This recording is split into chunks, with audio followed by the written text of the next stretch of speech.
Have you ever been deep in the woods, far from any road or sign of civilization, and felt like you weren't alone? It's a primal feeling, a sixth sense that tells you something is wrong, that the silence is too heavy, that the shadows are moving when they shouldn't be.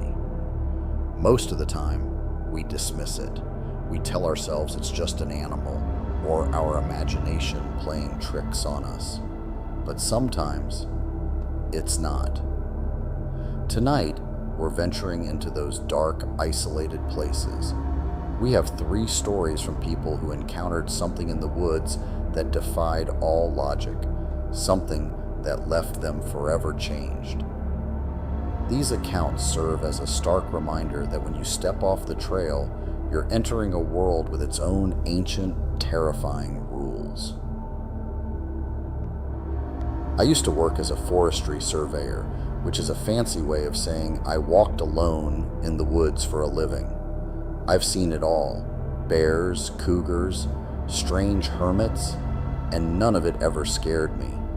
Fear was for people who didn't understand the woods. That changed on a job in northern Idaho. I was mapping a dense, untouched grove of pine trees. From the moment I stepped into it, everything felt off. The trees were unnaturally uniform, spaced almost perfectly apart, and the ground was a soft carpet of dead needles that muffled all sound.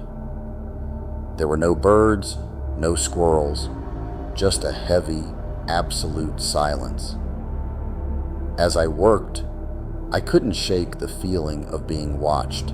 It was a physical sensation, like 1,000 eyes boring into my back. I kept looking over my shoulder, expecting to see an animal, but there was nothing, just the trees. I tried to focus on my work, but my eyes kept being drawn to the bark. The patterns in the ancient wood weren't random swirls. They looked like faces, elongated, vaguely human faces, their mouths open in silent wooden screams, and every single face was turned towards me. I told myself it was just pareidolia, my brain creating patterns from nothing. But as the sun began to dip below the ridge, casting long, distorted shadows, the feeling intensified.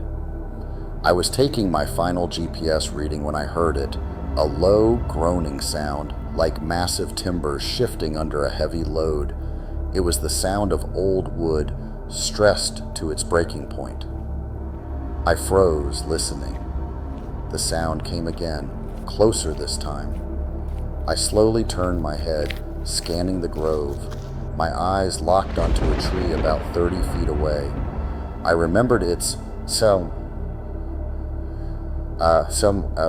face distinctly because it looked like it was staring at the sky. But it wasn't looking at the sky anymore. It was looking directly at me. The whole trunk had imperceptibly, silently turned. A wave of pure, primal terror washed over me. The trees weren't just watching, they were moving. The path I had taken into the grove seemed narrower now. The gaps between the trunks were closing. I didn't wait for another groan. I abandoned my expensive equipment, turned, and ran.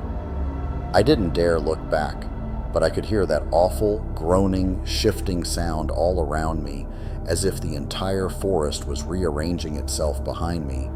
I burst out of the grove into the normal, noisy woods, gasping for air, and didn't stop running until I reached my truck. When I filed my report, I omitted what I saw. Who would believe me? But when the company looked at the satellite images of the area I'd mapped, they called me back in.